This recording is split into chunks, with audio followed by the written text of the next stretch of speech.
मेरे पे बहुत दुनिया आती है, बोलती है कि गुरुजी हम तंग आ चुके हैं, हमारे जीवन में दुख आ रहा है, हम समझ नहीं पा रहे कि दुख क्यों आ रहा है।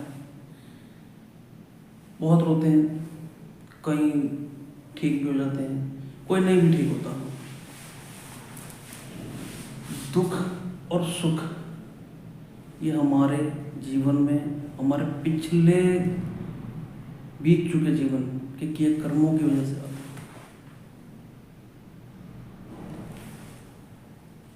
और कोई भी व्यक्ति, देवता इसको खत्म नहीं कर सकता, इसको कभी खत्म नहीं किया जा सकता। देवता भी इससे अछूते नहीं है।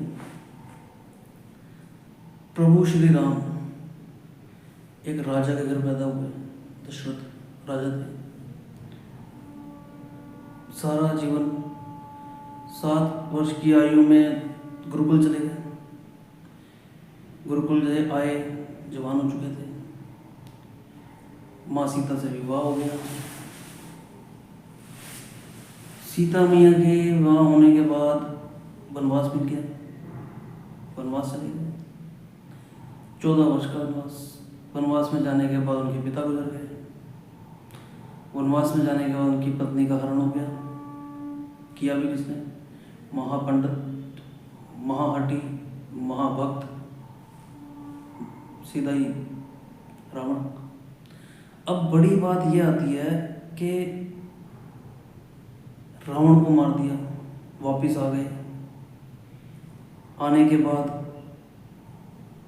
पत्नी पे लालचन लगा, फिर छूट गई। जब छूटी तो पता नहीं था गर्भवती है, उन्हें पता ही नहीं उनके 2 बच्चे हैं। जब बच्चे वापस आए तब उन्हें अपनी देह छोड़ दी। सीता ही धरती में समा गई और वो सरयू नदी में। जब प्रभु श्री राम अपने दुखों को नहीं रोक पाए तो आप क्या हो? श्री कृष्ण जेल में पैदा हुए।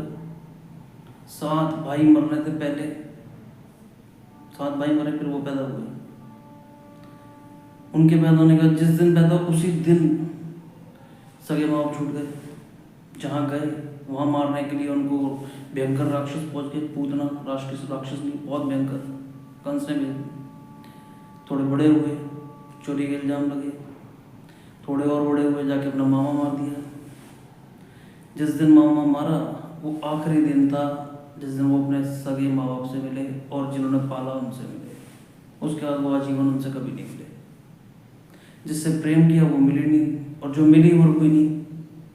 खुद का बेटा युद्ध में आ गया। खुद के पोते ने कृष्ण जी को और उनके बड़े भाई को, बलराम जी को मारने की कोशिश की। खुद के ही हाथों से अपना पोता मार दिया, अपना ही वंश खत्म किया। महाभारत कराई तो खुद की, मतलब वहाँ से श्राप मिल गया, गांधारी ने श्राप दे दिया। तो उनके भी जीवन में कभी सुख नहीं आया, दुख उनके जीवन में भी आया। वो भगवान विष्णु के अवतार होके दुखों को नहीं रोक पाए। आप क्या हो? क्यों डरते हो इन दुखों से? शुक्र मनाओ, दुख आ गए हैं, ये कट जाएंगे, अगले जीवन में नहीं जाएंगे। इसलिए कहते हैं कि कर्म कभी भी गलत ना करो। जो कर्म गलत करोगे तो भुगतना तो पड़ेगा। ओम नमः शिवाय।